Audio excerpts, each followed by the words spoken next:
Muchas gracias, Jesús. Cristian, Gerardo. Ok, esta semana vamos a estar trabajando y enfocándonos sobre todo en el tema de los documentos autorreproducibles. Ya vamos a ver a lo largo de la clase la importancia que esto tiene, tanto a nivel empresarial como a nivel académico. Para el compañero que me consultaba a través del chat, estos materiales ya se encuentran en el aula virtual. Tenemos, en este caso, dos materiales con los que vamos a trabajar esta semana. El primero es este documento que vemos acá y el segundo es una presentación PowerPoint.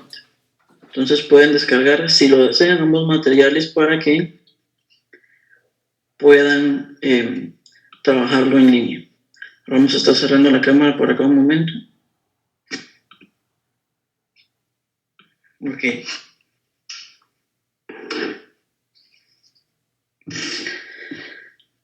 La idea de la clase de hoy se va a parecer bastante a la de la semana anterior.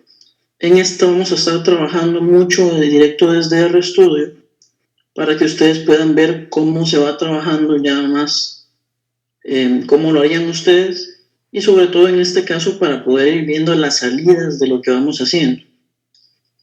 Ok, pero para empezar, ¿qué es lo que vamos a ver hoy? Bueno, hoy, además de otros temas que vamos a tocar, vamos a estar trabajando sobre qué son y para qué sirven los documentos autorreproducibles. Bueno, los documentos autorreproducibles son toda una tendencia de los últimos años en el área de la investigación científica. Nace en la Universidad de Stanford, en donde se plantea la idea de que una investigación, para que sea válida o tenga su peso, debe no solamente tener como resultado un paper, una publicación, sino que debe proporcionarle a los demás investigadores las herramientas necesarias para replicar el experimento. ¿Ok? Entonces, ¿qué es un documento autorreproducible? Es un documento que contiene las instrucciones necesarias para volver a generar, en este caso, los resultados de una investigación. En nuestro caso puede ser un reporte de la empresa, en el que no solamente estaríamos haciendo algo como lo que se trabaja normalmente en reportería, en el que solamente hacemos tablas y hacemos gráficos, sino que el mismo documento contiene el código necesario para hacer los modelos, por ejemplo, de clasificación o de regresión, hacer pruebas de hipótesis directamente en el documento. Entonces lo que vamos a estar viendo hoy es el cómo podemos generar este tipo de documentos. Dos libros más que recomendados son estos dos que tenemos acá. El primero escrito por Yiwen Xie, que es que desarrolló el paquete Canid, que es con el que vamos a trabajar. Y el segundo es Christopher Gaubrop, que es parte del equipo de RStudio también, que tiene este libro el de la derecha, que recomiendo, sobre todo a aquellas personas que pues quieran un enfoque un poco más ligero antes de leer el primero, que sí es un poquito más complicado, pero sí les recomiendo empezar con el de la derecha y después, si ya quieren conocer más a profundidad cómo funciona el paquete que usamos para generar los documentos, podemos, si lo desean, leer el de la izquierda.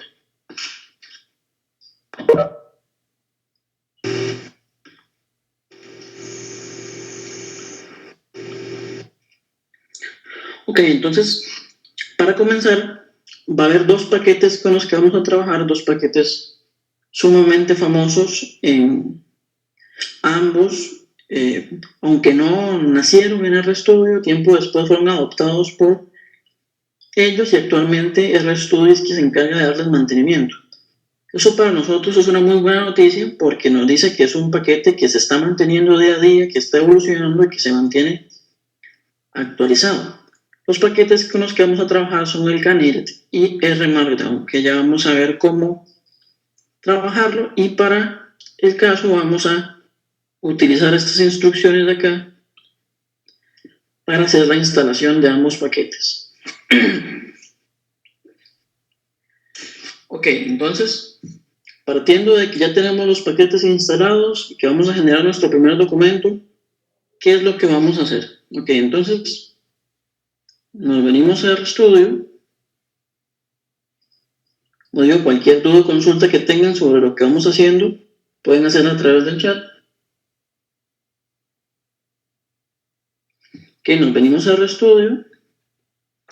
Acá nos venimos a la opción File, New File, y seleccionamos la opción un nuevo documento de tipo RMarkdown. Ya más adelante vamos a ver qué es RMarkdown, pero con esto es con que vamos a iniciar. Ok, en este caso vamos a indicarle un título. Vamos a ponerle, por ejemplo, prueba 1.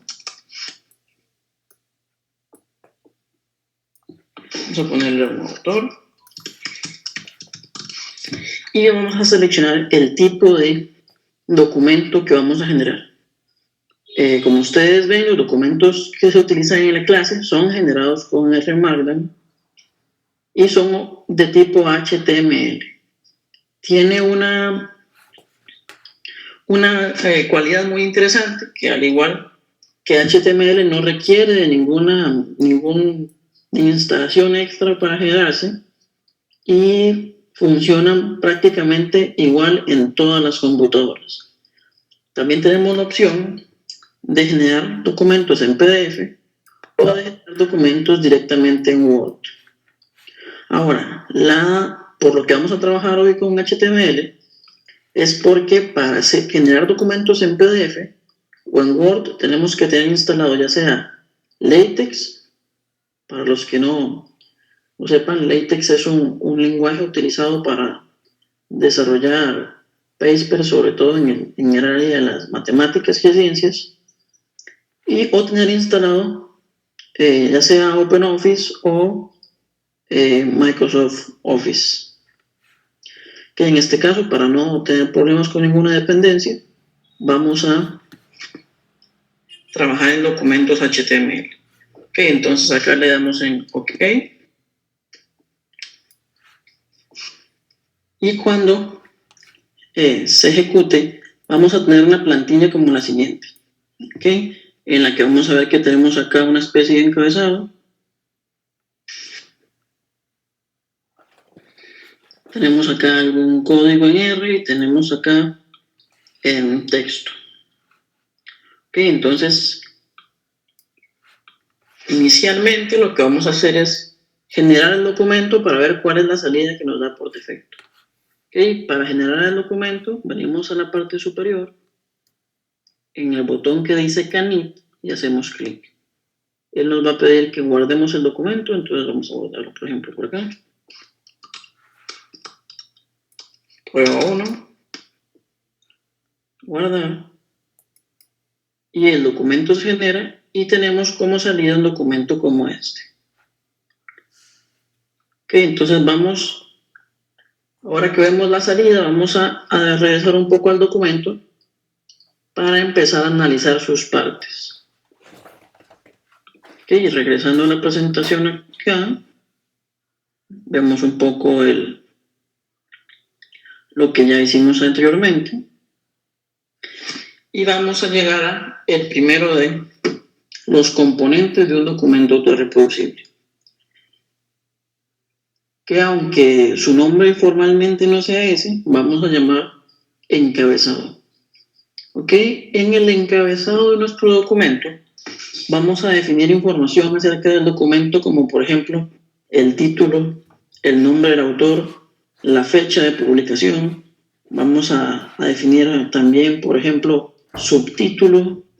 Vamos a definir en algunos casos en la organización que genera el documento, que puede ser diferente a los autores, y podemos modificar algunas de las características del documento.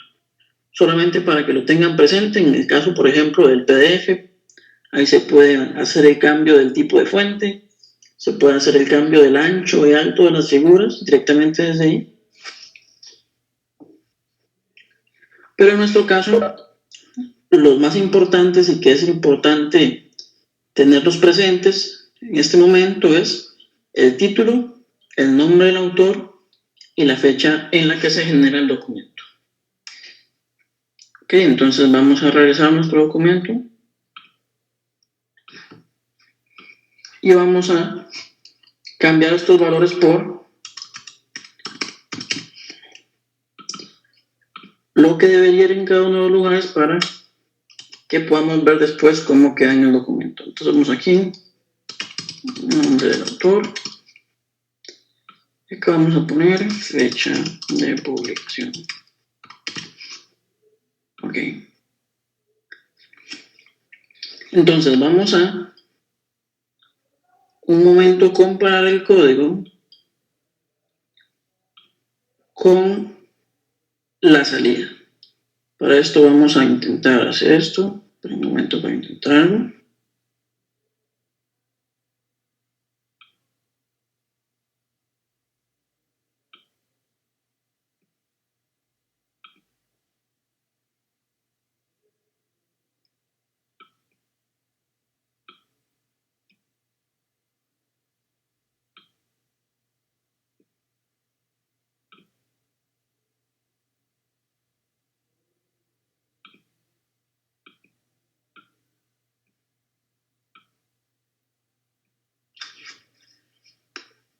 Ok, por favor, si... Un momento antes para verificar que pueden ver. Si pueden verificarme que pueden ver ambas pantallas, vamos a colocarlo de esta manera.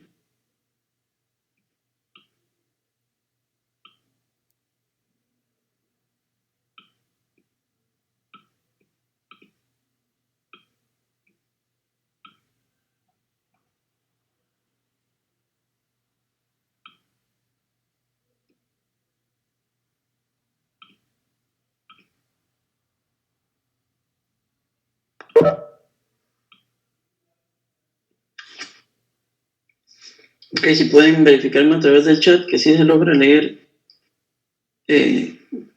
correctamente ambos lados de las pantallas, aunque se reduzca un toque el tamaño de la letra.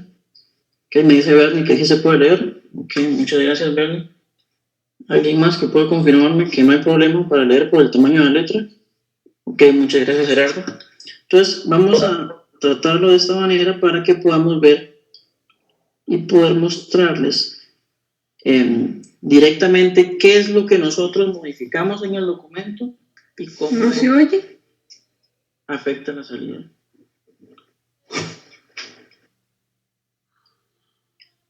Ok, entonces, ¿qué vamos a hacer? En este caso podemos ver que obviamente este título de acá que podemos ver al inicio es el resultado de modificar este parámetro de acá llamado title. Si en algún momento voy rápido o tienen alguna consulta, por favor, comuníquenmelo a través del chat.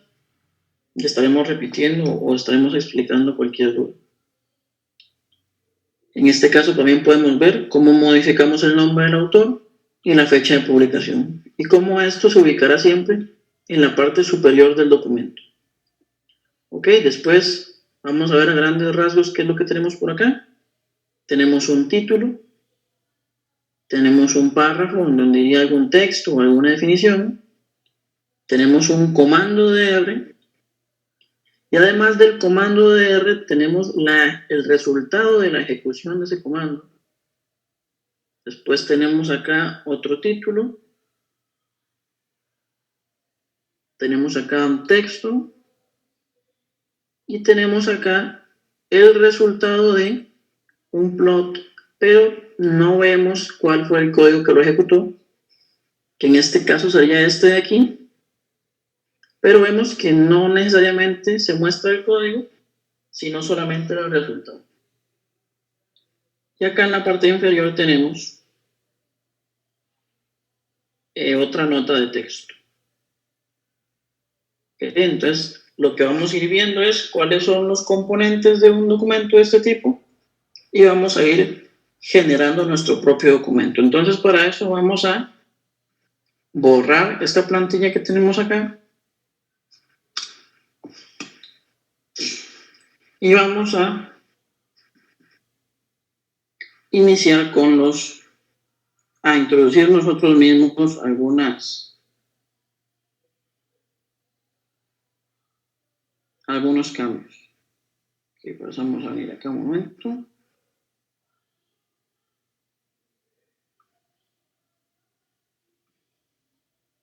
Disculpen un momento.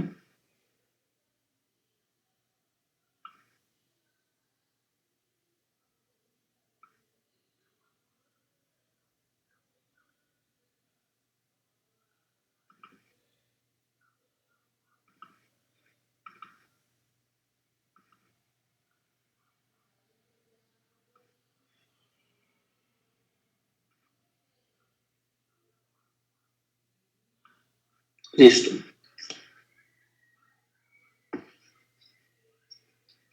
Ok, entonces vamos a empezar un poco hablando acerca, no necesariamente del código ni de las tablas, sino acerca de lo esencial del documento, que es el texto.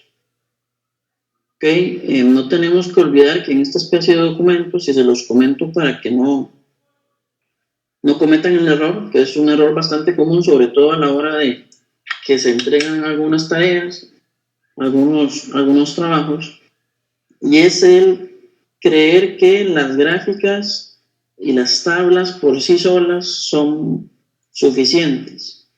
En un reporte o en un documento de investigación, lo que realmente importa al final es, además de los resultados y las gráficas que le dan solidez a lo que se está diciendo, es la explicación que hace el autor.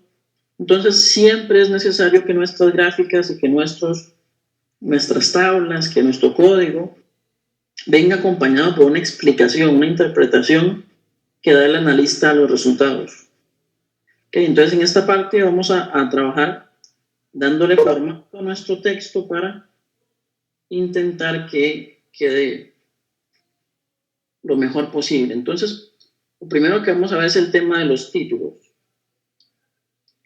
Okay, en este caso vamos a utilizar una sintaxis que se conoce como Markdown, de ahí el nombre del paquete R Markdown, porque es una versión de ese lenguaje adaptada para funcionar con R, en el que a través de ciertas etiquetas podemos modificar el estilo del texto de forma bastante sencilla. Entonces, como podemos ver acá,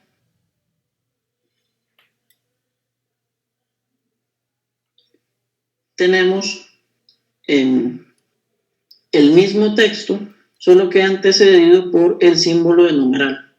Símbolo de numeral en este caso lo que nos va a decir es la importancia que tiene ese texto. Okay, lo vamos a utilizar para definir títulos, pero entre más importante sea el texto, menos símbolos de numeral le vamos a colocar. En ese caso, por ejemplo, el primero sería el más importante, que como podemos ver aquí en el resultado, sería el más grande de todos. Acá tenemos también otros textos, pero sí tenemos que tener presente que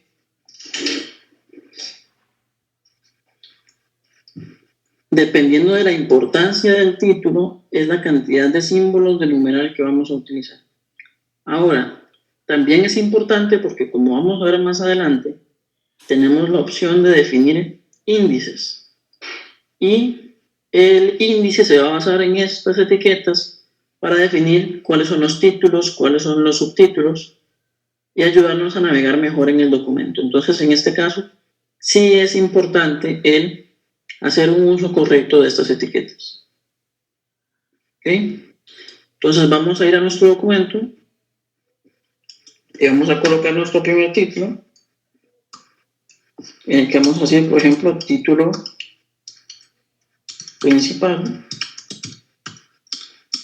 Vamos a definir aquí un ejercicio 1.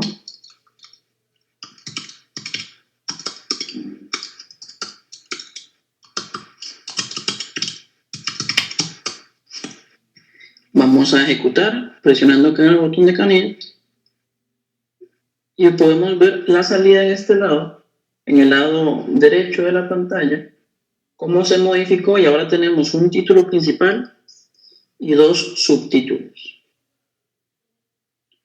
Que me comentan por el chat que hay un pequeño que se ve como lenta la transmisión. ¿Me pueden confirmar que sí se ve un poco, se ve fluida la pantalla? ¿Hay algún problema? Ok, gracias Robert. Gracias Roberto. Ok. Entonces, como podemos ver acá, gracias Gerardo. Como podemos ver acá, entonces estamos definiendo un título principal y dos subtítulos. Entonces acá, por ejemplo, podemos definir otro subtítulo 1.1.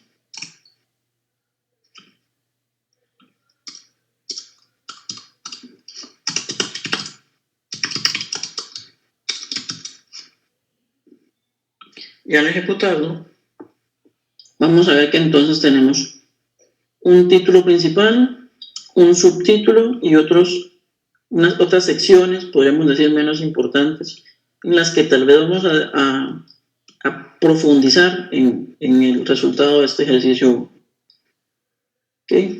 Para los que continúen con nosotros en el programa experto, es importante, sobre todo a la hora de entregar las tareas, el organizarlas correctamente, porque eso, uno, facilita el que se puedan evaluar y dos, facilita el que se puedan encontrar los errores. No necesariamente para rebajar puntos de la tarea, sino para comunicárselos. ¿Okay? En muchas ocasiones se pueden escapar algunos errores de algo que ustedes no hacen necesariamente de la mejor manera, pero es porque el error tal vez no se pudo encontrar, tal vez cuando se hace en formato PDF, porque la lectura es mucho más tediosa y a veces, sobre todo cuando se despliegan todas las tablas, que es una práctica que vamos a evitar y que más adelante vamos a intentar ver cómo se aborda ese problema, y se despliegan todos los datos, no ayuda a la lectura del documento. Okay, entonces, un consejo siempre es organizar correctamente los títulos del trabajo que se entrega. Ok, entonces vamos a ver acá en la presentación que además del tamaño de los títulos, podemos definir el formato del texto. Algo a lo que estaremos familiarizados todos los que hemos utilizado algún programa de ofimática, es que podemos usar texto en negrita, podemos usar texto en itálica, podemos utilizar este de acá, que no sé cuál sea el nombre, y podemos, una herramienta muy útil, es que podemos definir, como vemos aquí, fórmulas matemáticas. Esto es una herramienta muy, muy útil, ya que nunca está de más, por ejemplo, cuando estamos calculando, y es algo que vamos a ver en el próximo curso, que inicia esta semana en 8, el curso de métodos avanzados, en el que vamos a ver las diferentes métricas o índices que existen para evaluar el error en un modelo predictivo. Nunca está de más adjuntar al documento la fórmula que estamos utilizando para evaluar el error, y esto va a hacer que las personas que lean el documento puedan tener una idea o puedan tal vez de forma más sencilla entender qué es lo que se está tratando. Ok, después vamos a ver que el definir estas fórmulas es bastante sencillo y tienen esta propiedad interesante, es que podemos hacer que colocando el cursor encima se haga una especie de zoom, lo que hace que la lectura también sea más sencilla. Ok, entonces vamos a ir al documento para jugar un poco con esto. Para eso, disculpen un momento para copiar un texto por acá.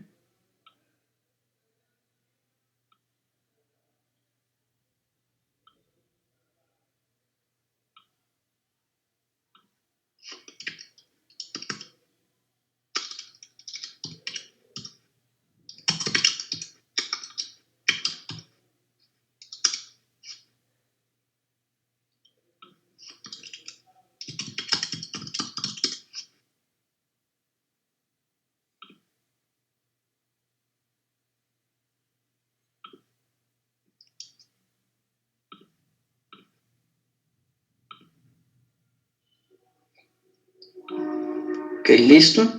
Y vamos a utilizar este texto. No sé si lo pueden ver. Que es un texto que se utiliza siempre, sobre todo en artículos o cuando se diseñan algunas portadas para estructurar. Este texto no tiene ningún valor, simplemente lo vamos a usar para rellenar el documento y vamos a hacerle modificaciones para que ustedes puedan ver cómo funcionan estas etiquetas. Al final ustedes serían los encargados de rellenar los textos. Ahora vamos a correr por acá. Okay, entonces ahora podemos ver acá cómo tenemos este texto. Y entonces, por ejemplo, esta primera palabra la vamos a poner en negrita. Para eso vamos a utilizar la siguiente sintaxis. Lo que vamos a hacer es colocar dos símbolos de asterisco antes de la palabra y dos símbolos de asterisco después de la palabra. Ok, solo con este cambio vamos a correr el documento y vamos a ver cómo se modifica la fuente.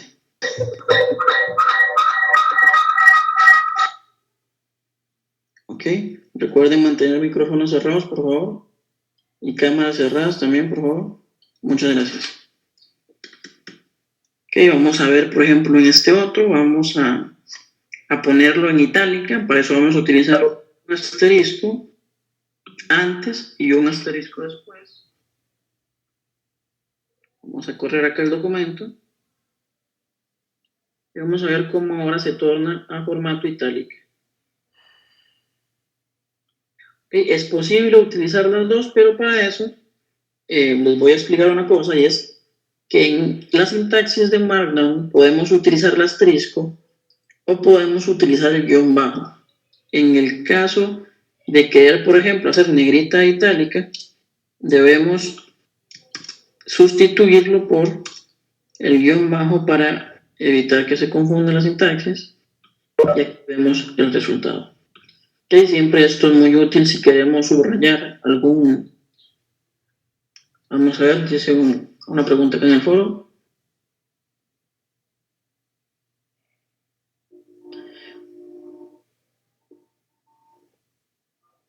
Ok, no sé cuál es el nombre del compañero, pero su usuario es decalvo27. Nos hace la pregunta de, en el caso de utilizar ñes o tildes, ¿qué codificación debemos utilizar? Esto es una pregunta muy importante. En el caso, por ejemplo, de nosotros los hispanoparlantes, que tenemos algunos grafos interesantes en nuestros teclados, como por ejemplo las tildes, las señas, debemos procurar utilizar como codificación el UTF-8. ¿Ok? También es importante para que lo sepan, sobre todo aquellos que se vean obligados a hacer, ya sea por el trabajo o lo que sea, un salto entre Windows y Mac, que sepan que normalmente cuando se generan los documentos en uno de los sistemas operativos, cuando lo abrimos en el otro solemos tener problemas con las tildes. Ok, entonces para los que lo generan en Windows no va a tener ningún problema, pero a veces cuando se pasa de uno a otro hay un pequeño problemilla con las tildes. ¿Cómo podemos definir el tipo de encoding, se llama esto, que vamos a utilizar? Ok, para eso cuando abrimos el archivo, una vez está abierto, cuando vamos a guardar el archivo, vamos a utilizar esta opción de aquí que dice Save Win Encoding. Ok, en este caso no me mostró la ventana porque mi ya estaba guardado en una codificación correcta, pero después de Save in Encoding van a seleccionar la opción UTF-8 y van a guardar el documento. Si lo hacen de esa manera, lo más probable es que no tengan ningún problema con estas, ni con las tildes ni con las señas. Vamos a ver, tenemos otra pregunta en el chat.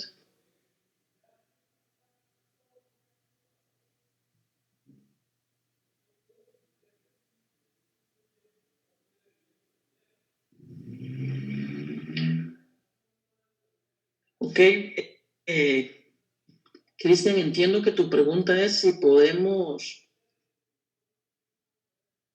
hacer todo un trozo grande de texto en negrita. Discúlpame si me equivoco. Si me puedes aclarar eso en el chat. Vamos a ver, dice, pregunta Bernie que si se pueden agregar colores. Sí, Bernie, déjame un momento por acá. Buscártelo.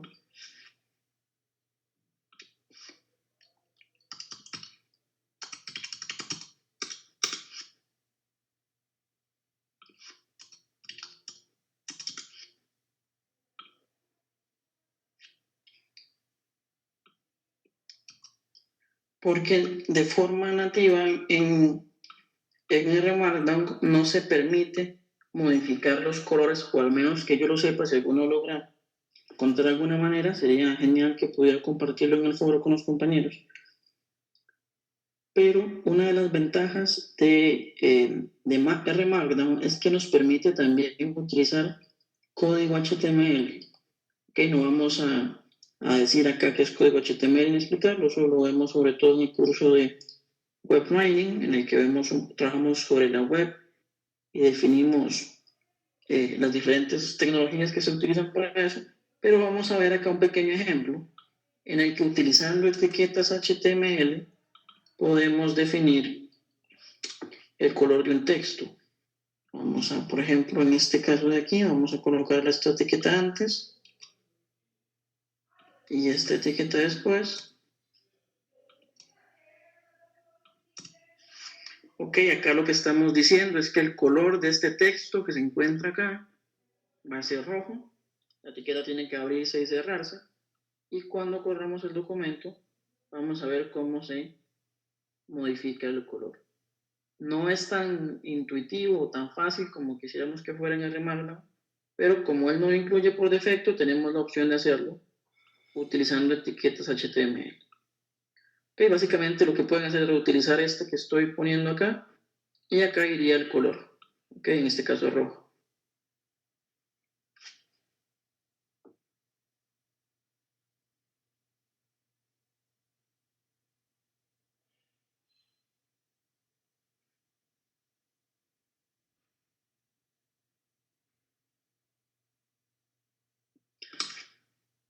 Ok, en este caso, Cristian, entiendo tu pregunta. Cristian nos pregunta de que si hay alguna forma de colocar las negritas que no sea texto por texto. Y si en este caso, Cristian, debemos indicarle uno por uno, podríamos hacerlo más largo, por ejemplo, que todo este reglón estuviera en negrita. O en el caso de querer ir puntualmente colocando texto en negrita o párrafo, que es lo que queremos para resaltar ciertas partes nada más, si necesitamos hacerlo uno por uno. Ok, entonces, por ejemplo, vamos a ver acá que vamos a definir una fórmula. En este caso vamos, por ejemplo, a utilizar el símbolo de dólar, que es el que utilizamos para definir fórmulas. Vamos a hacer, por ejemplo, una sumatoria.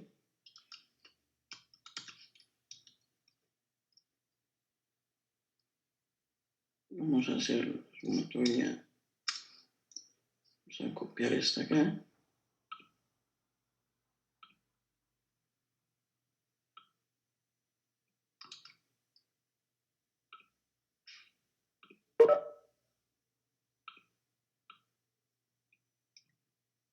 Okay, y una ventaja interesante que tiene R es que nos permite previsualizar el resultado de la fórmula que estamos colocando acá. Ok, entonces en este caso se ve un poco más pequeña y acá podemos, por ejemplo, agregar un large o esta para que suene un poco más grande. Y cuando corremos el documento, vamos a tener acá la fórmula. Okay, algo que también me preguntan con bastante frecuencia es, esto yo necesariamente no lo quiero alineado a la izquierda, sino que quiero que esté centrado. Y este es otro caso en el que nos va a ayudar el utilizar código HTML porque utilizando la siguiente instrucción que estamos viendo ahora, podemos alinear nuestra fórmula. Casi siempre alinear al centro en estos casos ayuda a que se pueda ver mejor.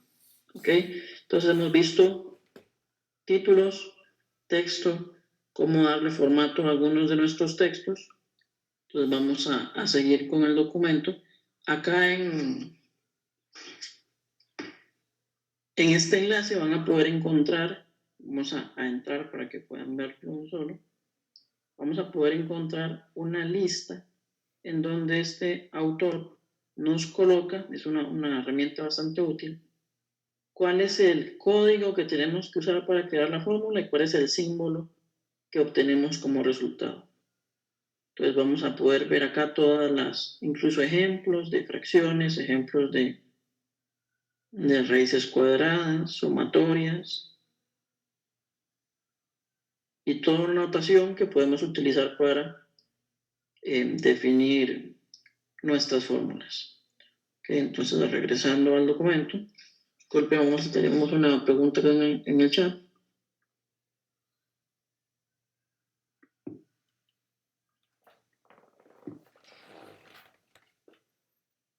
Ok, en el caso de Eric, ok Eric, entiendo tu caso. Eric nos pregunta que si él tiene, que si existe alguna manera sencilla o relativamente cómoda para poder leer directamente desde la base de datos para no tener que estar pasando los CSV. Ok, Eric, en tu caso me dices que es para Microsoft SQL, Oracle. No sé, Eric, si es alguna base de datos en específico a la que quieres conectarte, porque dependiendo Oracle. Ok, en ese caso no tengo a mano documentación sobre cómo conectarme a Oracle, pero voy a estar colocando en el foro las instrucciones necesarias para hacerlo. Okay, aquí la compañera Bernie nos dice que con RO DBC, sí, es una opción. Hay una opción que se está utilizando ahora mucho, que es hacerlo con DB que es lo que seguramente te esté colocando en el foro. Vas a ver que es una opción bastante práctica y que nos permite también saltarnos un poco de SQL y trabajar directamente desde eso. ¿Ok? Ok, pregunta Marvin que en qué curso vamos a ver cómo conectarnos a bases de datos. Que en el curso de preparación y manipulación de datos, en ese curso se ve cómo conectarse no solamente a bases de datos, sino a otras diferentes fuentes de datos. Cómo tratar esos datos para que podamos pasar desde ahí hasta datos que nos sirvan para poder, por ejemplo, hacer predicciones o hacer exploración en datos, que es algo de lo que van a tener una mejor visión cuando pasen el curso de métodos avanzados, en donde se van a ver cuáles son los datos o la forma que tienen que tener los datos para hacer modelos predictivos.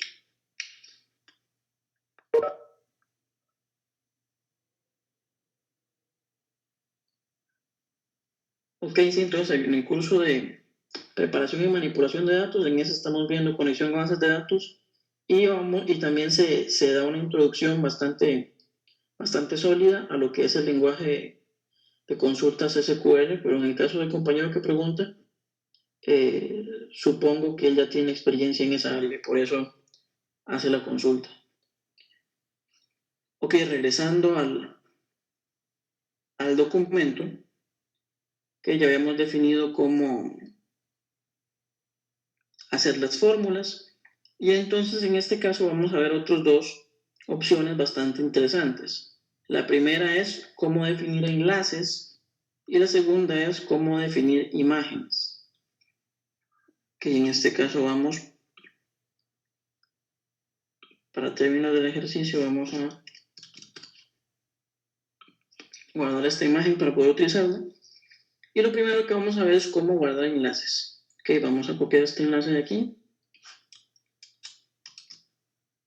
para explicarlo mejor acá, qué es lo que estamos haciendo. Ok, entonces vamos a cruzar a la parte del ejercicio 1. Vamos a colocar algún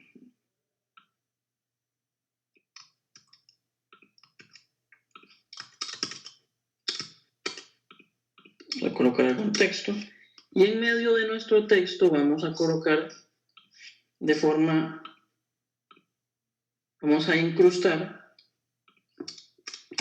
una URL. Entonces, esta es la manera en la que lo vemos en nuestro documento, pero a la hora de generarlo vamos a ver que solamente tenemos el enlace, y si hacemos clic en él, vamos a ir directamente al enlace que este nos lleva. Ok, entonces, ¿cómo es que definimos esto? Vamos a devolvernos acá. Y lo que vemos es que tenemos en medio de corchetes el texto que le vamos a presentar al usuario, que es el documento o el que queremos mostrar, y inmediatamente después, en medio de paréntesis, y es importante, 5 comillas, la dirección URL a la que queremos dirigirnos. ¿Ok? En el caso de las direcciones de internet, queremos incrustar una URL, una dirección. En el caso de las imágenes, tenemos una sintaxis que se parece muchísimo, solamente que en este caso vamos a colocar un signo de exclamación antes de lo que vamos a hacer. Entonces, en este caso vamos a colocar corchetes. Aquí iría el texto que queremos mostrar de la imagen, en nuestro caso lo dejamos vacío.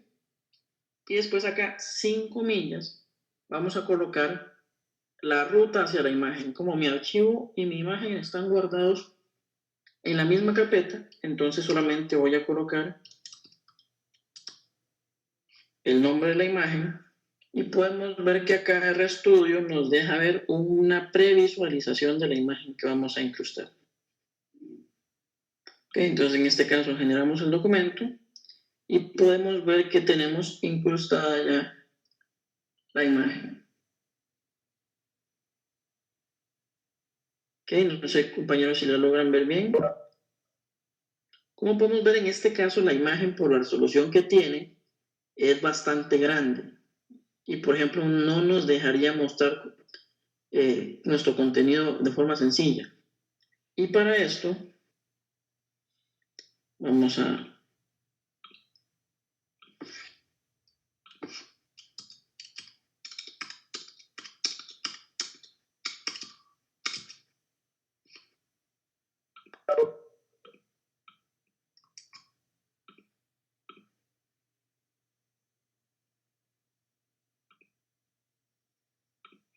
Y para esto vamos a hacer lo siguiente, que es que vamos a decirle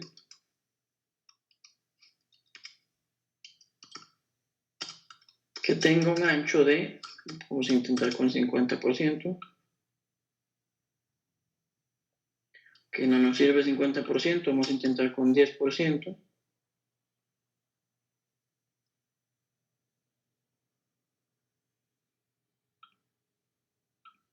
Y denme un momento para verificar acá.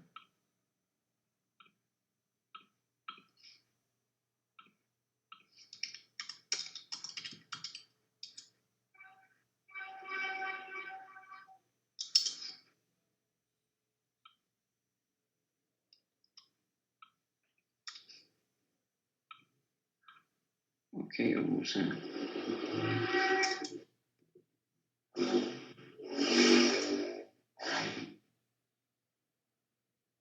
Ok, sí. Lo que vamos a indicarle acá, en el caso de tener una imagen muy grande, como es nuestro caso, es el % que quiero que utilice para reescalar la imagen.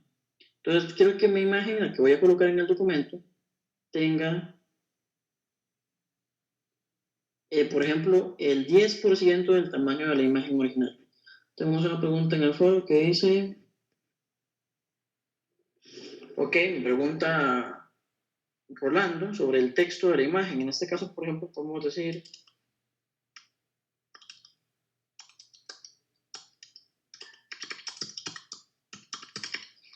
figura 1.1, que sería el logo de RStudio, y vamos a ver que este se encuentra en la parte inferior de la imagen. Ok, esto nos va a servir sobre todo cuando tengamos que hacer referencia a imágenes en nuestro texto, cosas clásicas como se observa en la figura 1.1, por ejemplo, que es algo que se ve bastante en algunos documentos. Ok, entonces en este caso podemos acá, de igual manera que centramos nuestra fórmula, vamos a poder, por ejemplo, centrar nuestra imagen. Y si corremos el documento, vamos a ver cómo ahora nuestra imagen se encuentra centrada. Ok, me pregunta Marvin y contesto para los que tengan la duda que si podemos crear inputs de entrada de datos en el HTML.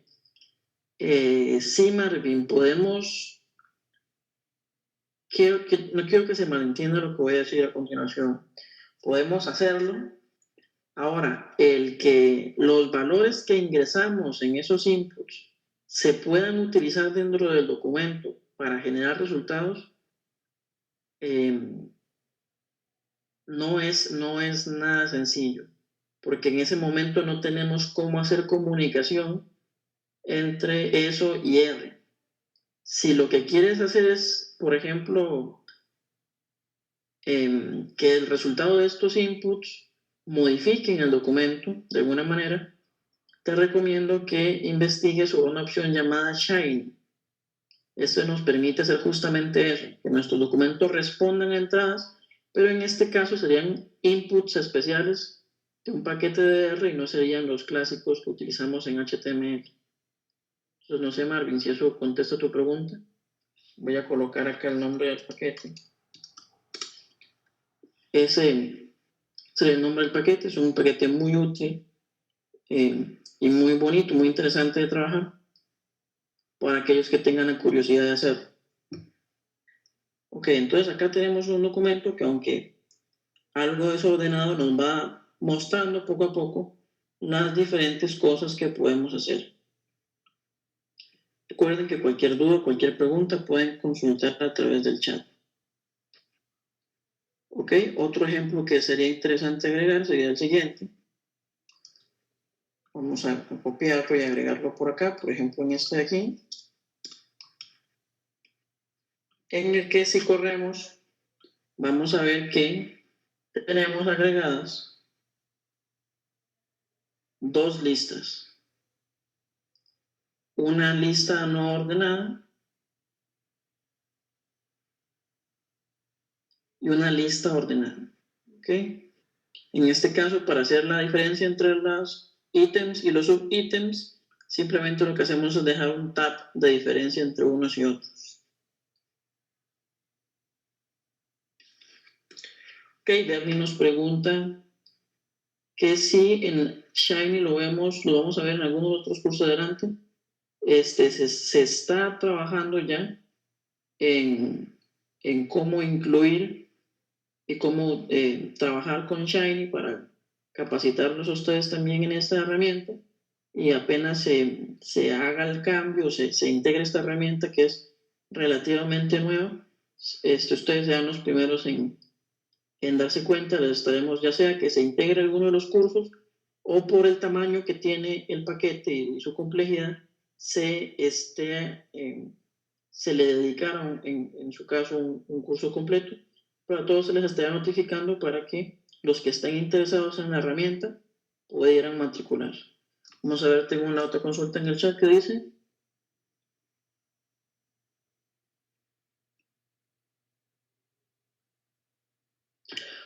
Ok, me dice Rolando que si para sentar un título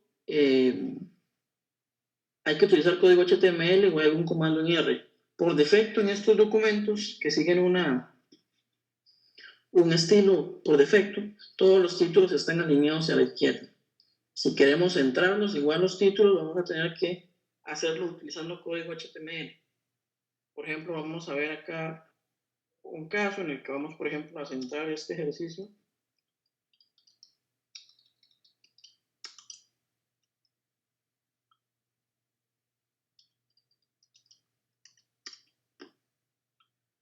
y al correr el documento, vamos a ver cómo ya se encuentra centrado. Okay. Al menos yo en lo personal no soy muy fanático de los títulos centrados, casi siempre los prefiero alineados a la izquierda, pero aquí está la opción de hacerlo para quien se sienta más cómodo con los títulos de esa forma. Ahora, continuando con las listas, vamos a ver un poco el tema de las tablas. Ok, tenemos varias formas de trabajar con tablas en R. Las tablas, en el caso de esta clase de documentos, a diferencia de las imágenes y tal vez el formato del texto, viene a cumplir una función muy importante, que es la de comunicar nuestros datos al usuario. Y tenemos que tener muy presente algo, y es que hay lugares en los que mostrar todos los datos tiene sus ventajas, pero es en un documento de este tipo, el mostrar todos los datos con los que estamos trabajando no es la mejor idea que podamos tener. ¿Por qué? Uno, hace complicado leer el documento. Dos, no importa qué tanto nos concentremos en leer el documento, simplemente el cerebro humano no está capacitado para procesar tablas, podamos decirlo fácilmente, de más de 20 individuos. Entonces, si queremos que la persona se familiarice con el formato de la tabla, es mejor trabajar con resúmenes de la tabla que utilizar todos los datos. Y esto lo digo también para que lo tengan presente en las tareas, sobre todo si los ejercicios se realizan con datos que nosotros les proveemos. No es necesario mostrar las tablas, nosotros conocemos el contenido de las tablas, o incluso si fuera alguien que no los conociera, o datos que son de su propiedad, no es recomendable mostrar todo el contenido. Ok, entonces tenemos la opción de hacerlo directamente ingresando nosotros, pero para eso vamos a ver una opción un poco más general. Y lo que vamos a hacer es algo que es frecuente, y es ejecutar código en R que nos va a generar un código que va a interpretar el Markdown. Como digo, R lo que hace es generar un formato para que se pueda dibujar en nuestro documento. Y entonces vamos a llegar a una parte muy importante, y es cómo podemos ejecutar código en R desde nuestro documento. Entonces, en este caso, vamos a irnos a la sección Insert y vamos a insertar un trozo de código en R. Dice Insert a New Chunk. Ok, entonces este código de acá, en esta sección vamos a colocar código en R, y este código, cuando generemos el documento, se va a ejecutar. Ok, entonces, por ejemplo, ¿qué podemos hacer? Un paquete que también recomiendo su instalación, que es muy útil para trabajar con tablas, es el paquete Pander. Entonces, en este caso vamos a decir Pander, y vamos, por ejemplo, a imprimir la tabla iris completa para poder mostrarles lo que comentaba anteriormente. Podemos ver una previsualización de lo que se va a ejecutar en este símbolo acá, que parece un símbolo de play. Vamos a correrlo. Disculpen, acá me equivoqué en las sintaxis. Y podemos ver acá cómo genera el formato necesario para escribir nuestra tabla. Cuando nosotros ejecutemos esto, no se va a ver de esta manera, sino que se va a ver adaptado a nuestro documento. Entonces, en este caso, vamos a correrlo.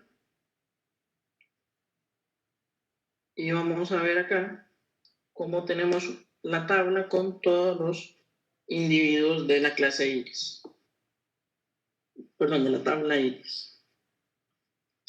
Ok, entonces podemos ver que nuestro documento hasta acá era relativamente sencillo de leer, pero al momento de llegar a la tabla se hizo mucho más complicado. Para eso tenemos varias opciones. La primera es hacer un head de la tabla. Un head es el resultado del comando head, y lo que nos muestra es simplemente las primeras 6 filas de la tabla. Entonces, si cambiamos esto por esto, vamos a ver que mostramos solamente las primeras 6 filas de la tabla y seguimos comunicando información a la persona que lee. Le seguimos dando una idea de cuáles son los formatos de las tablas, cuáles son los valores, en caso que sean numéricos, ¿okay? Pero no mostramos toda la tabla porque eso dificulta mucho que se pueda leer. Ahora también podríamos, por ejemplo, en lugar de imprimir esto, o vamos a hacerlo suplementariamente, vamos a cerrar esto aquí, y vamos en lugar de eso a imprimir un summary de la tabla. No sé si lo recuerdan, que el summary nos hacía un resumen de la tabla. Entonces, al ejecutar eso, vamos a tener acá un resumen de la tabla, o los primeros 6 individuos de la tabla, y en la parte inferior vamos a tener un resumen estadístico de la tabla. Entre estas dos tablas nos comunican más información, nos da una visión más clara de los datos, que si, por ejemplo, imprimimos toda la tabla iris con sus 150 observaciones, y hace que la lectura sea muchísimo más sencilla. Ok, no sé si hasta acá tengan alguna duda, alguna consulta.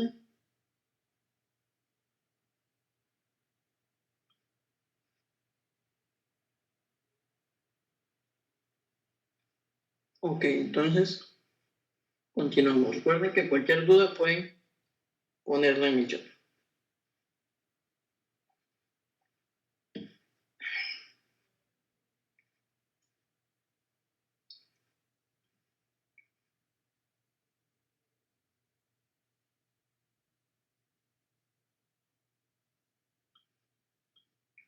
Ok, vamos a ver una opción que también es bastante útil, sobre todo cuando tengan documentos que se extienden mucho y quieren de forma bastante ordenada mostrar algún contenido, y es la opción de utilizar tabs o pestañas para separar nuestro contenido. Que en este caso vamos a seguir la siguiente sintaxis, en donde vamos a definir el título de la pestaña. Vamos en este caso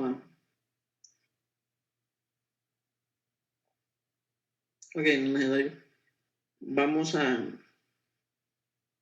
pasar, por ejemplo, lo que teníamos anteriormente, estas dos tablas, a unas pestañas. Entonces vamos a copiar esto de acá, vamos a cortarlo y colocarlo aquí.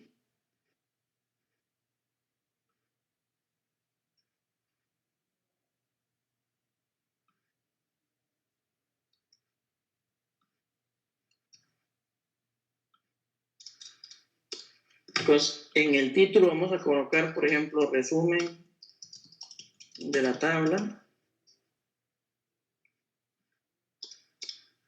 En esto vamos a colocar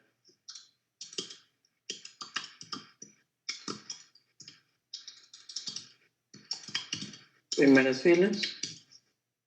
En esta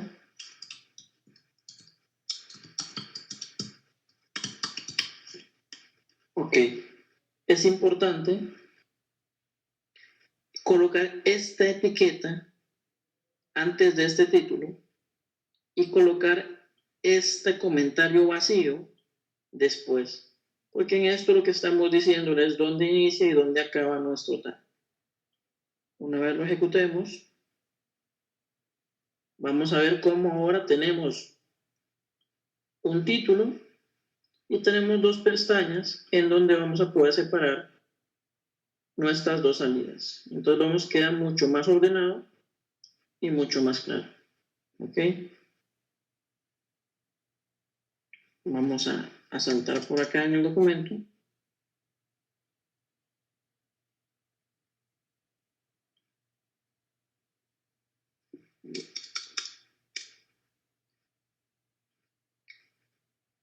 Y ahora lo que vamos a empezar a ver es, ya vimos un poco de cómo darle formato al documento, entonces ahora vamos a ver cómo ejecutar el código directamente desde R. Vamos a ver, tenemos algo en el chat, dice un compañero.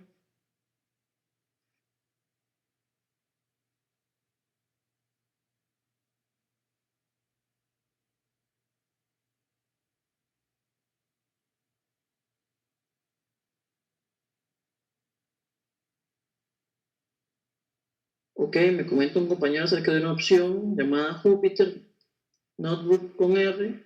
Ok, dice que tiene pudo también poder ejecutar el código. Sí, Bernie. Jupyter lo he utilizado antes, pero más para código en Python que para R. En R prefiero utilizarlo acá. Y ahorita vamos a ver cómo acá podemos también ejecutar nuestro código y van a ver, por ejemplo, para el próximo curso, que es el de métodos avanzados, cómo incluso dentro del documento podemos hacer parte del proceso de calibración del modelo, que es también una opción interesante. Entonces, entrando en el código, vamos a crear acá otro chunk, ¿ok? Y vamos a ver algunas cosas. Número 1, cuando generamos el documento, R de forma automática nos generó este chunk que vemos acá, que no... Ok, me comenta un compañero que el sonido se pierde, que es intermitente. ¿Alguien más está teniendo ese problema?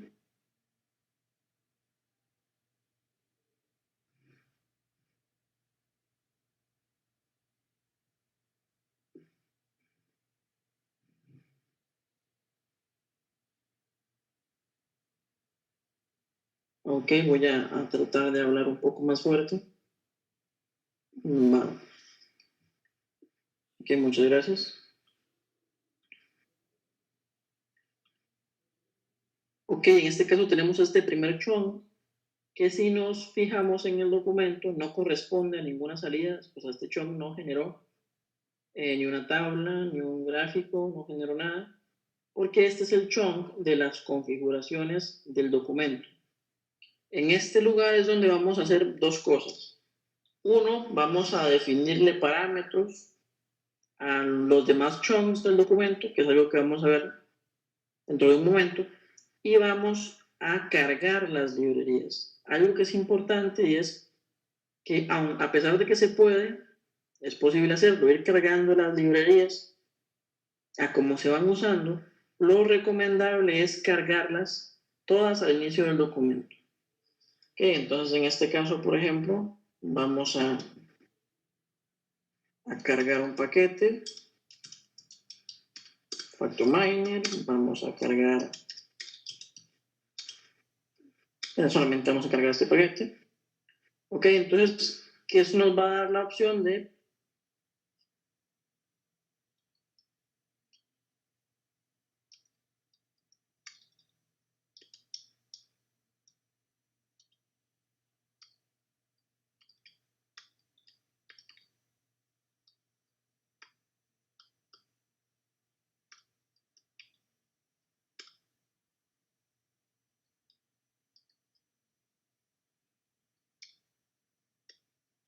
nos va a dar la opción de poder utilizar entonces las funciones que nos provee ese paquete.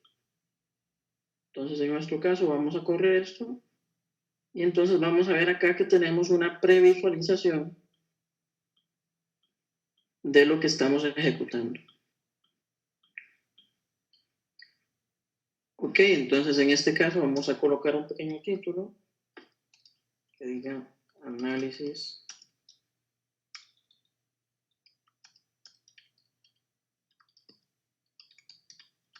de componentes principales y vamos a correrlo para ver cómo se ve en nuestro resultado.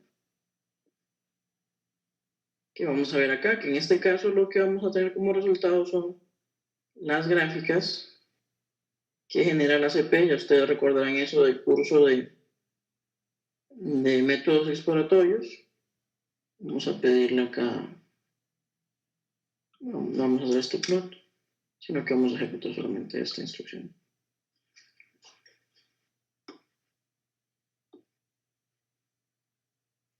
Ok, Entonces podemos ver que código en R puede generar tablas y el código en R puede generar imágenes que vamos a ver directamente en el documento.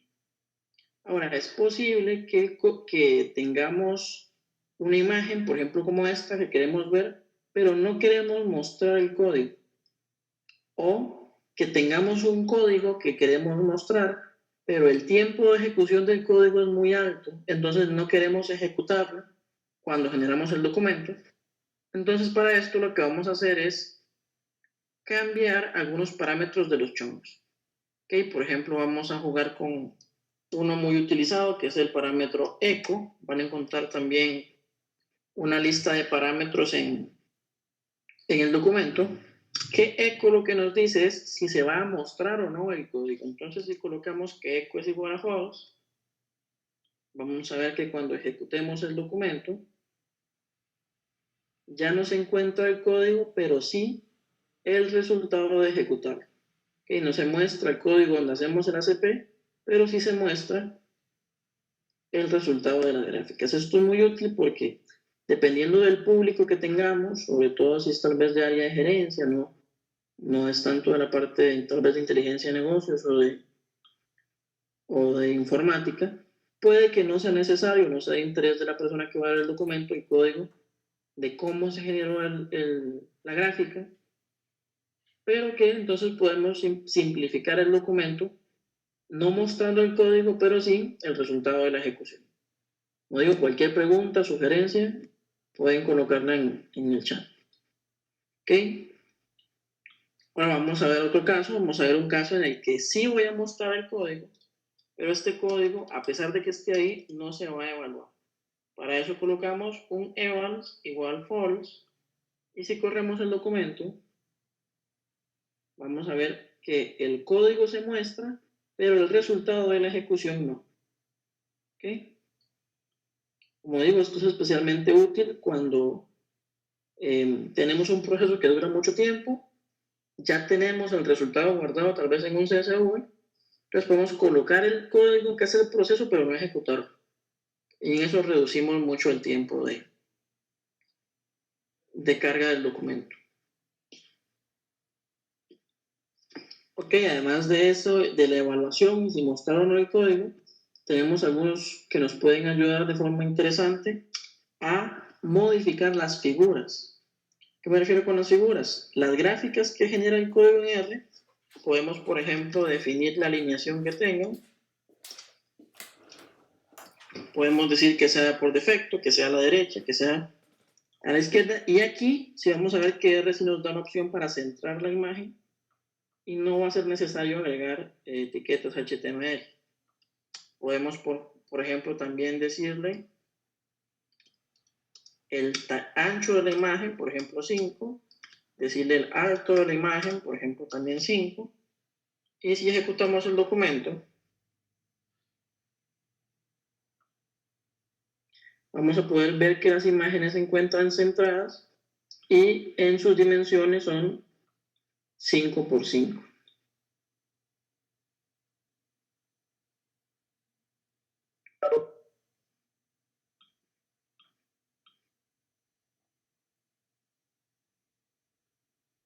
Ok, me pregunta Mary que si se puede colocar código para generar modelos predictivos o no es recomendable por el tiempo de duración. Eso depende mucho, Mary, uno, de la máquina en la que estemos trabajando y dos, de qué tan grandes sean nuestros datos. Porque dependiendo, y depende también del modelo que estemos utilizando. Porque si, por ejemplo, vamos a utilizar un modelo de regresión logística que se caracteriza por ser sumamente rápido, o sea, no requiere demasiado cómputo para generarse, sí sería posible hacerlo directamente en el documento. Y nos da el extra de que todo el proceso se ilustra directamente en el documento. Ya queda de nosotros administrar qué tanto mostramos del proceso y qué tanto no. Pero si el problema es relativamente pequeño, estamos hablando de un problema pequeño, uno que tenga, puede ser menos de 2.000 individuos, menos de 1.000 individuos, un problema relativamente pequeño, y utilizamos un modelo que no sea demasiado exigente a nivel de cómputo, como una regresión logística o un modelo bayesiano. Sí es posible hacerlo directamente en el documento, aunque si ya tenemos más datos y modelos más complejos, como por ejemplo Random Forest, sí se tardaría bastante en generarlo directamente en el documento.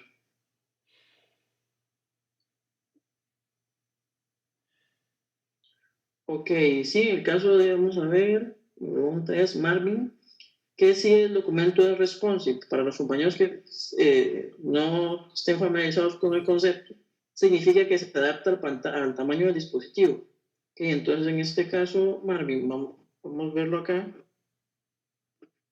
cómo el documento sí se adapta dentro de lo posible, ya cierto tamaño de pantalla no lo hace, pero sí intenta adaptarse al tamaño del dispositivo.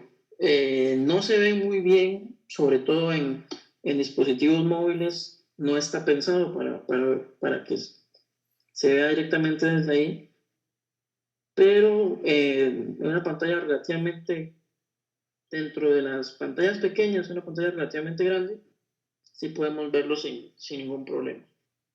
Bueno, acá lo tengo a media pantalla y él se logra adaptar correctamente.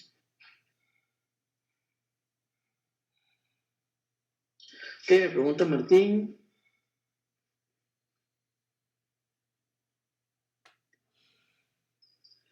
Ok, me pregunta Martín, en caso de que quisiéramos mostrar el último resultado y que no se calculara cada vez que se ejecute el HTML, ¿cómo deberíamos hacer? Ok, en este caso tenemos dos opciones, Martín. La primera que es utilizar el caché, que es lo que vamos a ver a continuación, y la otra es guardar el resultado como un objeto de R. Hay esto lo voy a estar colocando en el foro.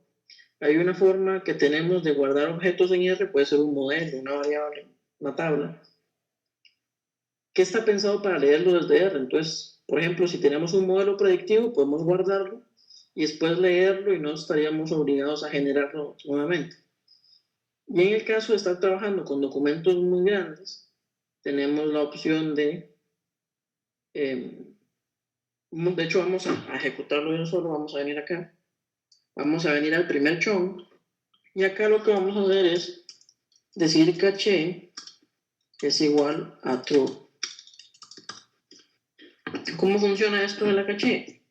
Ok, esto lo que va a hacer es que guardemos, por decirlo así, una copia del resultado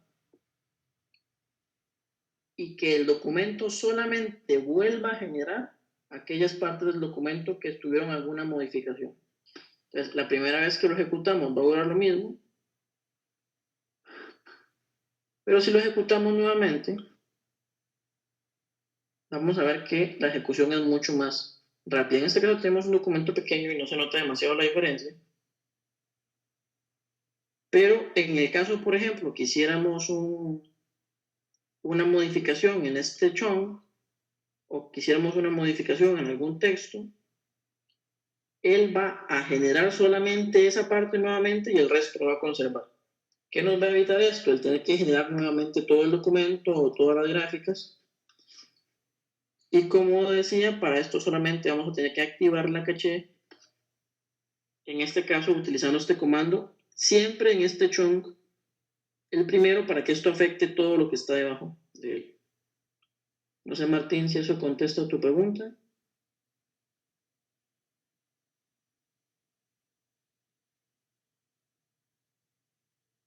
Ok, vamos a continuar por acá.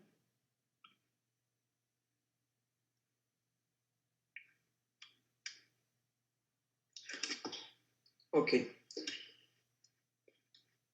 Ok, entonces ya sabemos un poco cómo modificar nuestros documentos HTML, cómo generar esta clase de reportes.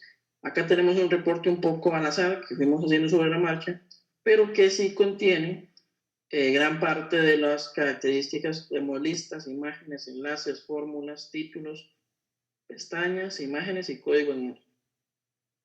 ¿Okay?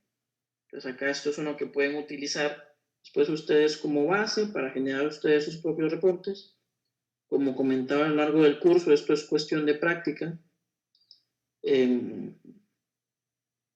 Hay muchas dudas y muchos atajos y cosas que se pueden hacer, pero que normalmente uno no las aprende hasta que las necesite. En algún momento, por ejemplo, que se tenga que ver en un dispositivo muy grande una gráfica y entonces haya por ejemplo, modificar la densidad de píxeles de la gráfica para que, por ejemplo, un televisor se pueda ver bien. O algunas otras cosas que van a ir surgiendo sobre la marcha, pero al menos estos conceptos básicos o estas herramientas básicas, sí es necesario tenerlas presentes para hacer un documento que, como podemos ver, es bastante cómodo y bastante sencillo de hacer, con la facilidad de que podemos ejecutar código de R directamente. Ok, entonces vamos a regresar al documento un momento.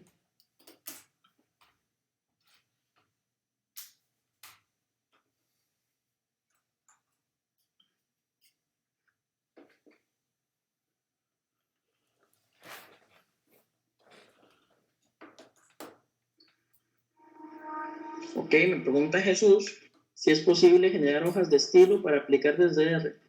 Ok, sí, Jesús, sí es posible. Y de hecho, ya que lo comentas, voy a hacer mención acá algo. Y es que a pesar de que el tema por defecto o el diseño por defecto que tiene el documento es bastante, a mi parecer, bastante correcto, bastante atractivo, tenemos diferentes temas que ya nos provee el paquete, como por ejemplo podemos correr este que tenemos acá, en donde no sé si noten la diferencia, si se ve un poco distinto. Podemos, por ejemplo, cambiar el tema por este otro de acá. Sí, en nuestro caso, como no tenemos un documento demasiado largo, no, vamos, este sí me gusta, este sí, creo que cambia un poco el color de los títulos.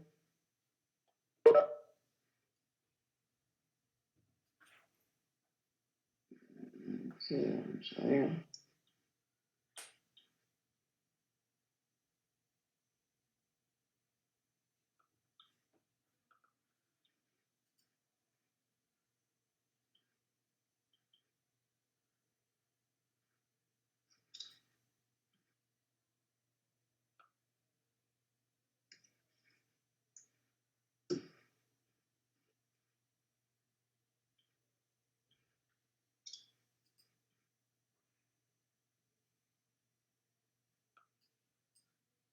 Ok. Bueno, acá no se nota demasiado porque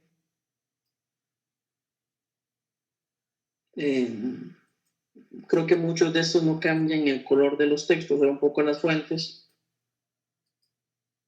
Pero acá tenemos la lista de los diferentes temas para que los puedan probar y vean cuál a ustedes les parece mejor. Ok, entonces vamos a irnos al final del documento para estar viendo acá directo en R cuál es el último tema que tenemos para la clase de hoy. Y lo que vamos a ver un poco es algunas funciones que les pueden ser útiles, sobre todo para los que vayan a llevar el próximo curso, en el que vamos a trabajar con modelos predictivos directos desde R. Ok, no sé si recuerden ustedes este problema. Sí, déjenme habilitar acá un momento la tabla de datos.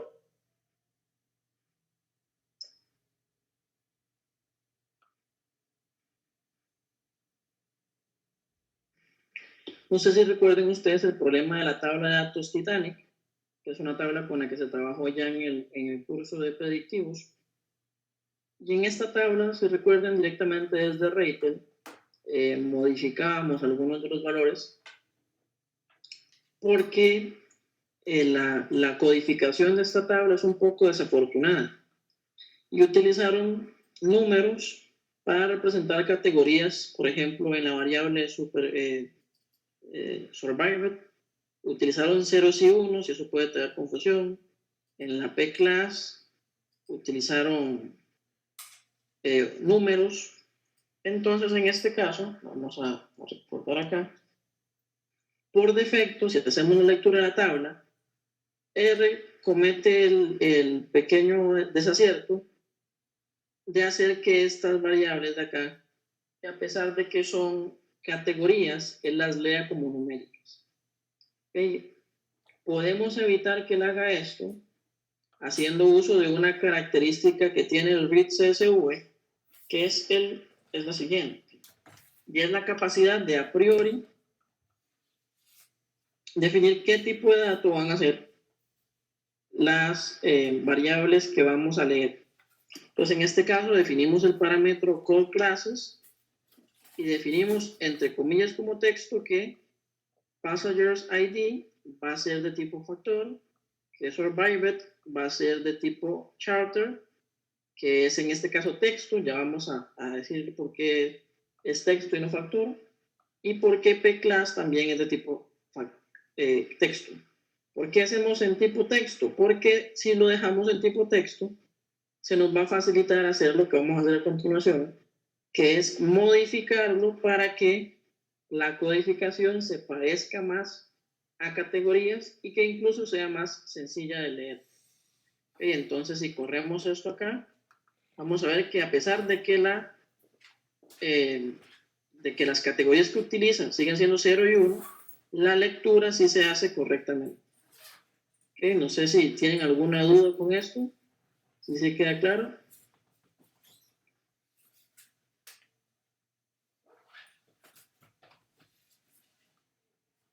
Ok, entonces vamos a mostrarles acá el código que vamos a utilizar para hacer la modificación de los datos de la tabla.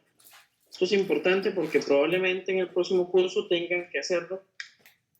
Y lo primero que vamos a hacer es modificar los unos y los ceros de la variable survived por survived y not survived. Y vamos a cambiar las clases como primera y segunda y tercera por sus equivalentes en primera, segunda y tercera. Ok, ¿cómo vamos a hacer esto? Bueno, recuerdan de la clase anterior que vimos el if else. Vamos a asignarle a la variable que si nuestra variable es igual a 1, nos dé este valor y si no, nos dé este otro valor. Okay, entonces, corremos esta instrucción. Okay, vemos que tenemos un caso muy similar para las otras instrucciones. Bueno, aquí está el código disponible en el documento. Entonces, vamos a ver cómo ahora tenemos en este caso, una nomenclatura mucho más acertada que nos deja ver directamente que en nuestra tabla no es, nuestros valores no son números, sino que son categorías y que además nos deja entender mejor, porque en este caso nos dice directamente si sobrevivió o no sobrevivió el pasajero. Ok, en este caso, este primer ejemplo, que como digo también está en el documento, está hecho directamente en R, sin asistencia de ningún paquete, pero existe la posibilidad, vamos a verlo en este otro caso, vamos a verlo acá.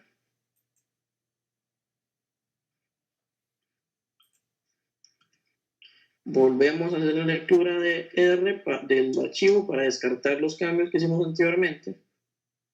Existe la opción de hacerlo a través de un paquete muy útil y que cuando estén trabajando con modelos predictivos van a ver lo útil que es, llamado forecast, que nos va a permitir modificar directamente factores sin los problemas que esto conlleva a veces. Okay, entonces en este caso lo que vamos a hacer directamente es decirle que en donde estaba 1 coloque survived y en donde estaba 0 coloque not survived. Igual para las clases como lo hicimos anteriormente. Vemos, es una sintaxis bastante simple, pero no no es necesario hacer lo que hicimos anteriormente, que es conservar las variables como caracteres. Acá las variables, como vemos, son directamente factores, pero con esta modificación vamos a tener las variables en el formato correcto. Okay, es muy común que a nuestras tablas, cuando vamos a aplicar modelos predictivos, tengamos que recodificar las variables, tengamos que unir, por ejemplo, categorías, y esta herramienta nos va a servir mucho para eso.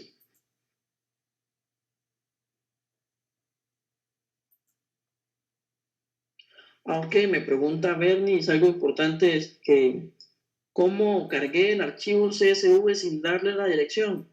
Ok, eso se debe a que el archivo RMD que estoy trabajando y el archivo CSV se encuentran en la misma carpeta. Si los dos se encuentran en la misma carpeta, no va a ser necesario dar la ruta completa de archivos, sino que solamente con el nombre podemos trabajar.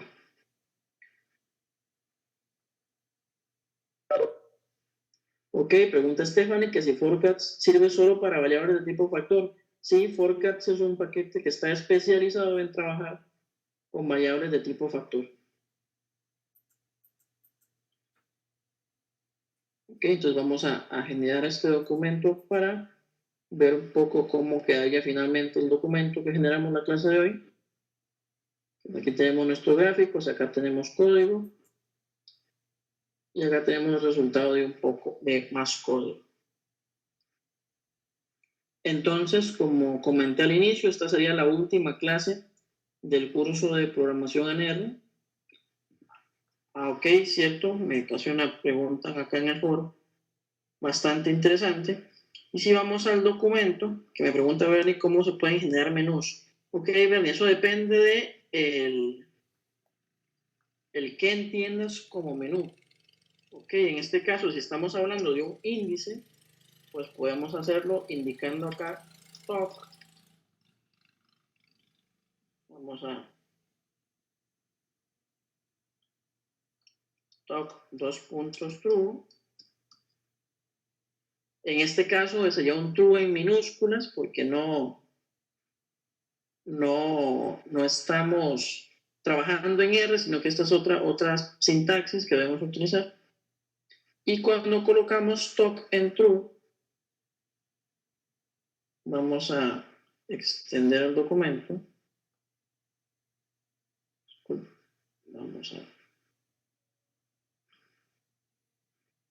Vamos a copiarlo de acá mejor para evitar dedazos.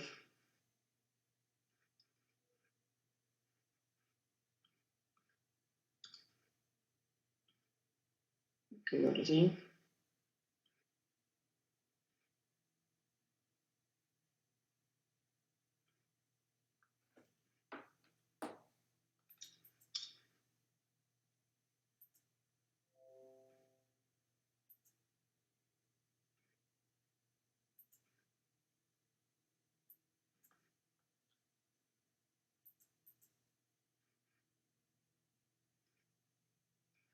Vamos a ver.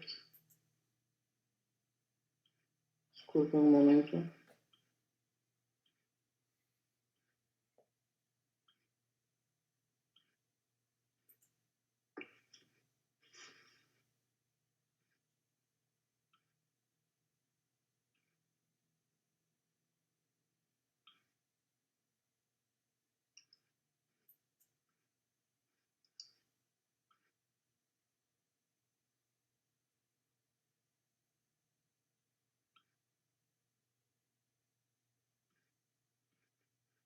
Ok, listo. Ok, podemos ver acá que agregando esta instrucción en la que le decimos que tenga un TOC y el TOC float también esté en true, vamos a tener un pequeño menú como este en el que a medida que vamos avanzando va desplegando las opciones y como le digo, él se basa directamente en los índices que utilizamos, en los niveles que definimos en los títulos directamente.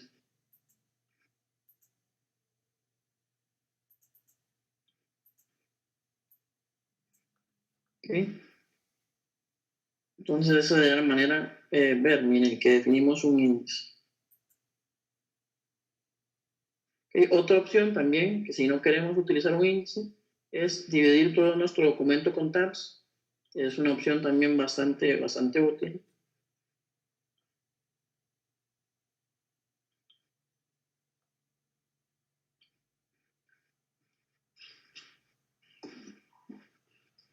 Como comentaba, esta sería la última clase de este curso de programación en R.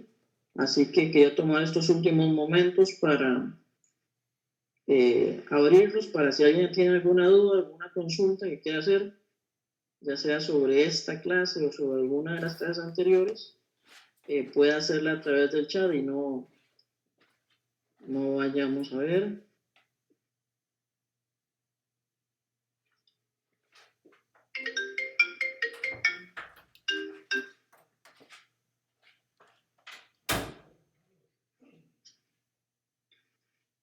Hola.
Ok, me comenta Bernie que si alguna vez he utilizado un paquete llamado Sharigan. Sí, Bernie, solamente que en este caso este paquete está más enfocado a el generar presentaciones más que documentos en el formato que vimos hoy. Ese paquete es relativamente nuevo, si la memoria no me falla, salió este año. No he tenido la oportunidad de trabajarlo a profundidad, pero sí me parece una buena opción y si logras encontrar algún material interesante, sería buena idea si te parece que la compartieras con nosotros en el foro. Ok. Entonces vamos a ver algunos, ya para terminar con esta clase, vamos a ver algunos tópicos que para aquellos que tengan o quieran profundizar en conocimientos de programación en R deben tener presente. Ok, uno de ellos es la programación orientada a objetos. Y hay que tener algo presente, y es que el concepto de programación orientada a objetos, aunque es el mismo, se implementa de formas diferentes dependiendo del lenguaje en el que estemos. En este caso, la implementación que se hace en R es, dependiendo de la técnica que utilicemos, puede ser bastante diferente de lo que se puede ver en otros lenguajes. En este caso tenemos la notación de las estructuras de tipo S4.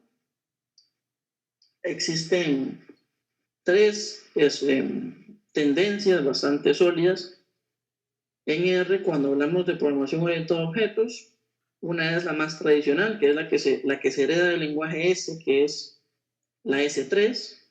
Después se saltó a la S4, que es una que busca formalizar o busca, sí, que la definición de las estructuras sean más formales. Y recientemente, en los últimos años, se introdujo el concepto de S6, que es una opción que también busca que los objetos que se definen o las clases que se definen sean más formales. En este caso, por ejemplo, el tipo S3 es un poco más informal pero es sobre cómo es el original, como es el que, por decirlo de alguna manera, con el que R mejor se lleva, es sumamente poderoso y nos puede ayudar a resolver muchos problemas. ¿Ok? ¿Qué problemas podemos abordar desde la programación orientada a objetos? Es curioso, por ejemplo, que ustedes recordarán, si alguna vez analizaron el log de código que se guarda en Ratel, que el comando predict se utiliza para predecir siempre, sin importar el modelo que estamos utilizando. Okay, esto se debe a que cada uno de los modelos tienen su propia implementación del predict y R de forma inteligente utiliza uno u otro dependiendo de la clase con la que estemos trabajando. Entonces, si en nuestros proyectos queremos crear nuestro propio modelo predictivo, nuestra propia implementación de alguna técnica, sí nos vamos a tener que trabajar con alguna de estas técnicas para poder adaptar nuestro paquete. Su papá, ya tiene a su papá.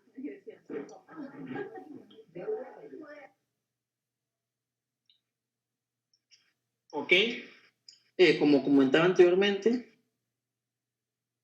vamos a también a ver, existe la opción no solamente de crear instrucciones y cargarlas, como vimos en la clase anterior con el comando source, sino que también es posible crear paquetes en R como los que hemos utilizado, como gplot, como factominer, crear nosotros nuestros propios paquetes, ya sea para compartirlos con la humanidad a través del CRAN, o ya sea para utilizarlos a nivel interno en la empresa. Por ejemplo, acá en Promida tenemos algunos paquetes en el CRAN, como es por ejemplo el RSDA, que se utiliza también en el curso de Big Data, y tenemos también paquetes que desarrollamos para uso interno que facilitan un poco las labores de consultoría.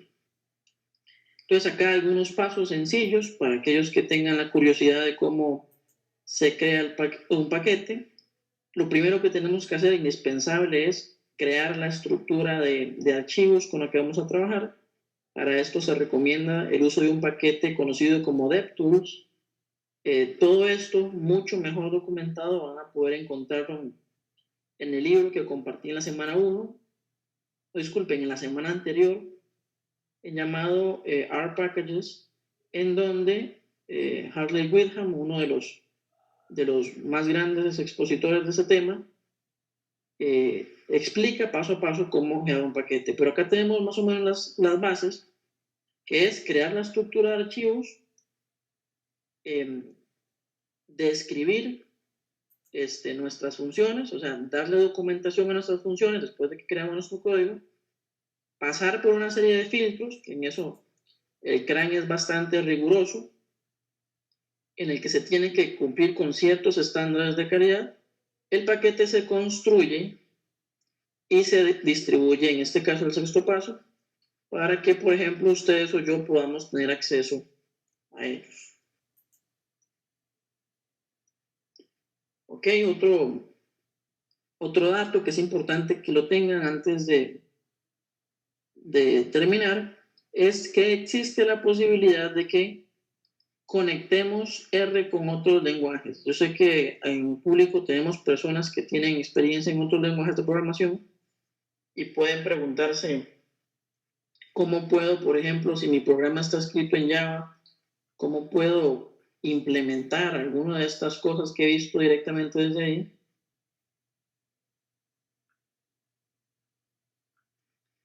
Y en este caso podemos utilizar alguno de los paquetes que vemos acá como RJava, o podemos utilizar RJython para correrlo desde R, o podemos utilizar una opción que es muy recomendable para los que deseen profundizar en el tema, que es RCPP, que nos da la posibilidad de escribir nuestras funciones en C++, o una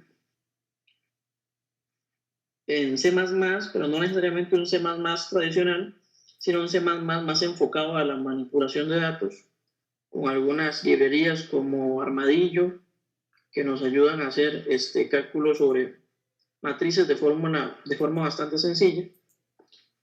Y actualmente, aunque no podríamos enumerarlos todos, se da la tendencia de que cada uno de los lenguajes, también hay para Ruby, hay para Perl, crean sus interfaces para trabajar con R.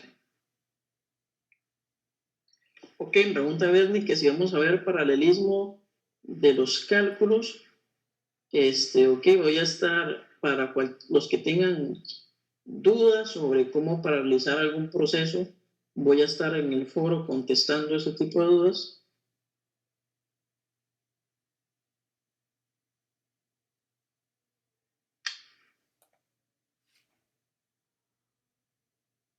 Y en el próximo curso vamos a estar trabajando, sobre todo porque vamos a tener la oportunidad de aplicar al paralizar el procesos de calibración de modelos.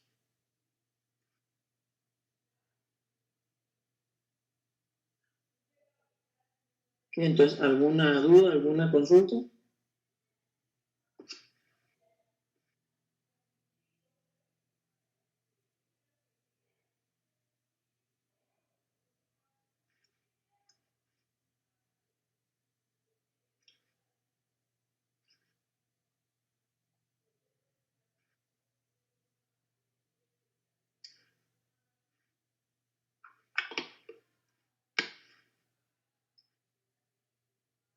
Ok, Marvin, sí, será muy buena idea compartirlo a través del foro y lo estaremos compartiendo.